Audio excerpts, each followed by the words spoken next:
याद कीजिए, मेट्रो में शराब बेचना चाहते थे, ट्वीट हो गया, बदल गए। उम्र को लेकर के पूरे प्रदेश के नौजवान आक्रोशित थे। समाजवादी पार्टी ने भी इस बात को कहा कि उम्र बढ़ानी चाहिए और कम से कम सरकार ने स्वीकार कर लिया। ये नौजवानों के आक्रोश से डरते हैं। नौजवानों के आक्रोश को देख करके इन्होंने उम्र बढ़ाई है और उम्र बढ़ाना जरूरी था। ये अच्छा किया, उम्र बढ़ा दी, नहीं तो तमाम नौजवान बेरोजगार रह जाते। लेकिन सवाल यहाँ तक नहीं है, क्योंकि चुनाव करीब है इसलिए नौकरी का दिया है और ये रिजल्ट वोट पड़ने के बाद भी नहीं आएगा। इसलिए प्रेस के लोगों को मैं धन्यवाद देता हूँ, अपने पूरे संगठन की महिलाओं का धन्यवाद देता हूँ। बहुत शानदार संगठन की बैठक है और इतना अच्छा कार्यक्रम हो रहा है, इसके लिए बधाई। हमें उम्मीद है कि यहाँ पर संगठन के आए हुए सब लोग ये संकल्प लेकर के जाएंगे अपने गांव, अपने मोहल्ले, अपने बूथ पर समाजवादी पार्टी की योजनाओं को, नीतियों को, कार्यक्रम को पहुंचाएंगे और जिताने का काम करेंगे। मैं सभी महिला संगठन के पदाधिकारियों का, सदस्यों का बहुत बहुत धन्यवाद और बधाई देता हूँ। देखिए, न केवल ये भारतीय जनता पार्टी से उम्मीद करना कि वो न्याय करेंगे। भारतीय जनता पार्टी से आप उम्मीद नहीं करिए न्याय। भारतीय जनता पार्टी को हराइए, तभी न्याय मिलेगा। मैं उनके सभी लोगों को बोलता हूँ, चाहे वो डायल 100 हो, चाहे जो भी उत्पीड़न और अन्याय का शिकार हुआ है, गैरबराबरी का जो शिकार है, जब तक भारतीय जनता पार्टी को नहीं हराओगे तब तक उन्हें न्याय नहीं मिलेगा। रख दिया ये आईडी रख दीजिए भैया। मैं सभी प्रेस के साथियों का धन्यवाद देता हूँ और समाजवादी पार्टी प्रदेश और राष्ट्रीय संगठन के इधर ही से रखो पदाधिकारियों की जो बैठक है, राष्ट्रीय अध्यक्ष जुई सिंह जी, प्रदेश के अध्यक्ष श्रीवास्तव जी और उनके संगठन के सभी पदाधिकारियों का मैं बहुत बहुत धन्यवाद और आभार प्रकट करना चाहता हूँ। ये महिला सभा का कार्यक्रम हो रहा है। पिछले कई घंटों से पदाधिकारियों ने और महिला संगठन की हमारी सभी सदस्यों को बोलने का मौका मिला है। इधर उत्तर प्रदेश में जो चुनाव होने जा रहा है 2024, समाजवादी महिला संगठन पूरी ईमानदारी के साथ समाजवादी पार्टी को जिताने का काम करेगा। जब समाजवादी पार्टी ने नारा पीडीए का दिया है तो ये नारा तभी पूरा होता है जब इसमें आदि आबादी की भागीदारी हो। पिछड़े, दलित, अल्पसंख्यक और आदि आबादी की बात समाजवादी लोग हमेशा उठाते रहे हैं और अब इनकी जिम्मेदारी बनती है कि सबसे ज्यादा गैर बराबरी का सामना अगर किसी को करना पड़ता है समाज में तो हमारी यही माताएं बहनें हैं। जहां गैर बराबरी के खिलाफ इन्हें खड़ा होना है, वही लगातार जो खबरें मिलती हैं और जो देश के आंकड़े बता रहे हैं, सबसे ज्यादा उत्पीड़न, अन्याय और असुरक्षित महिलाएं कहीं दिखाई दे रही तो उत्तर प्रदेश में है। और जहां जहां बीजेपी की सरकारें हैं वहां सबसे ज्यादा माताएं बहनें असुरक्षित हैं।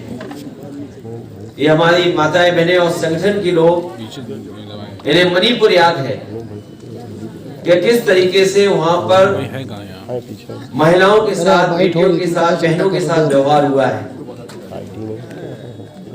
दुनिया में कहीं भी इस तरह की घटना हुई होगी, वहां की सरकारों ने कड़ी से कड़ी निंदा की। लेकिन भारतीय जनता पार्टी की सरकारें होने के बावजूद भी उन माताओं बहनों को जो न्याय मिल जाना चाहिए था, न्याय में नहीं मिला। इसी उत्तर प्रदेश में हमने और आपने देखा, एक माँ बेटी न्याय के लिए अपनी आवाज उठाती रही और सरकार का बुलडोजर रुका नहीं। उस सरकार के बुलडोजर ने उनके घर में आग लगा दी और उन दोनों की माँ बेटियों की जान चली गई। और हर दिन अखबारों में महिला उत्पीड़न की कहीं न कहीं घटना सुनने को मिलती है। जितना सेंसिटिव सरकार को होना चाहिए था, सरकार सेंसिटिव नहीं दिखाई दे रही है, केवल वो नारों में दिखाई दे रही है। अगर नारी सम्मान बचाना है तो हम सबको मिलकर के भारतीय जनता पार्टी को उत्तर प्रदेश से हटाना होगा।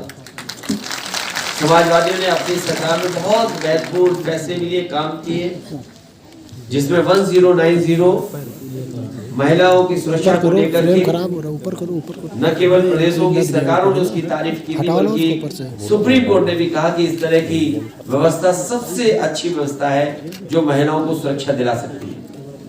102 जो महिलाओं के लिए विशेष गर्भवती माताएं बहनों के लिए योजना थी, उसको भी सरकार ने बंद कर दिया है लगभग।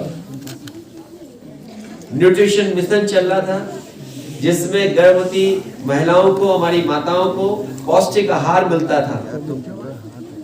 अब ये सरकार पता नहीं कहां ले जा रही है उस भोजन को।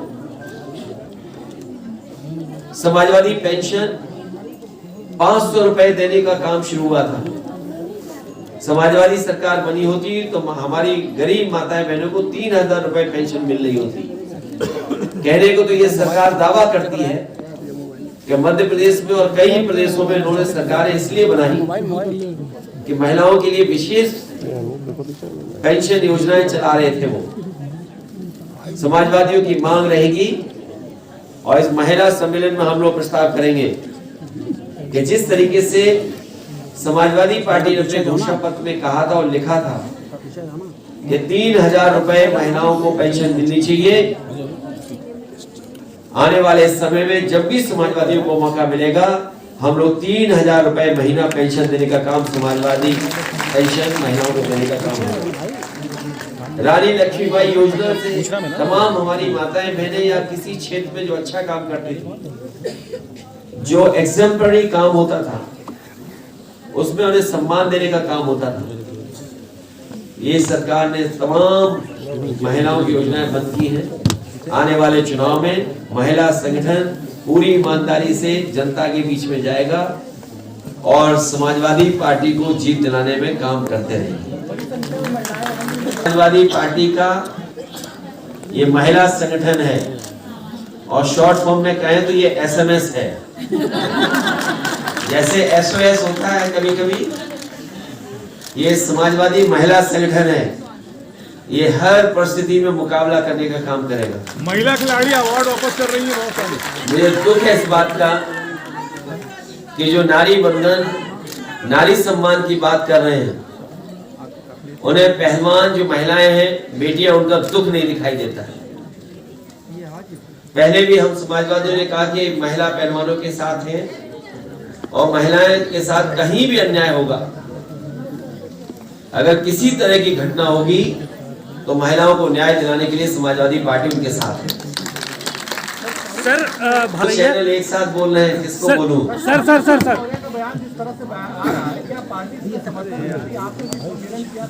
ये बीजेपी वालों को सवाल नहीं पूछना चाहिए। बीजेपी में वो 5 साल रहे और बीजेपी वालों को ज्यादा पूछना चाहिए और बताना चाहिए बीजेपी वालों ने को कि आखिरकार उनके दल में रहकर के उन्होंने क्यों कुछ नहीं कहा। लेकिन उनके व्यक्तिगत हैं। मैं फिर कहता हूं, समाजवादी पार्टी हर धर्म का सम्मान करती है।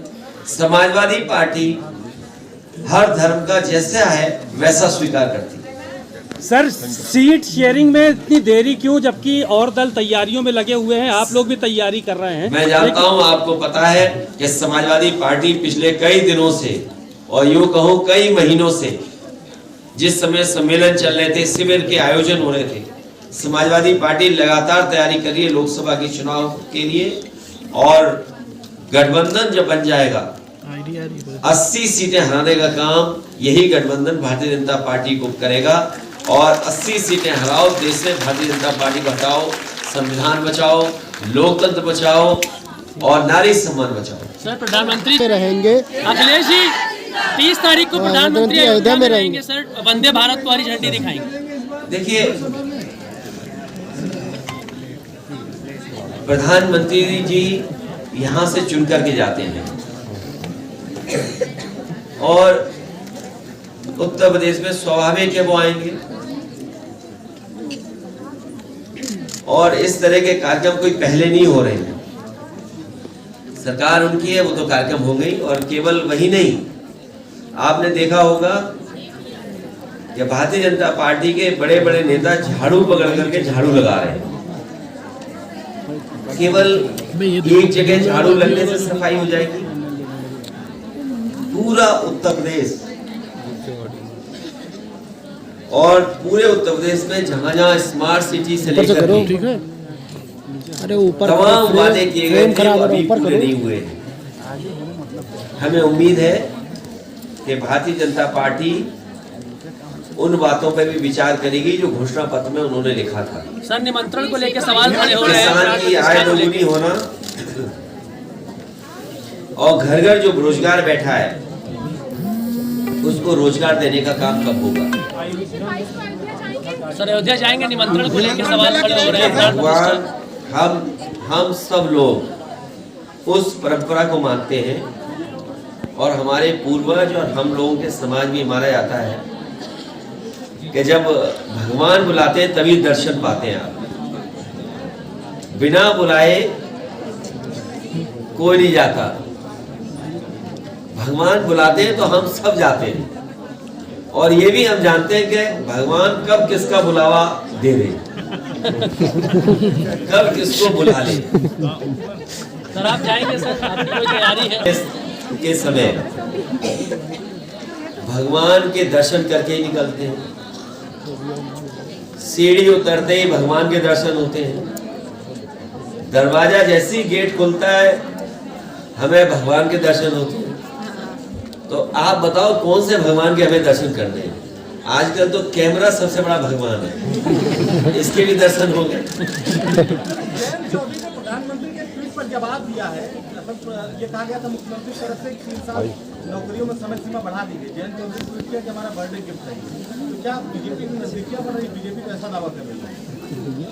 अब रिटर्न गिफ्ट में क्या मिल रहा है? ये बातें मत किया करो आप लोग। मैं बात समझ रहा हूँ जो बात आप कह रहे हैं। ये जो उम्र बढ़ाने की बात थी, दब रही है।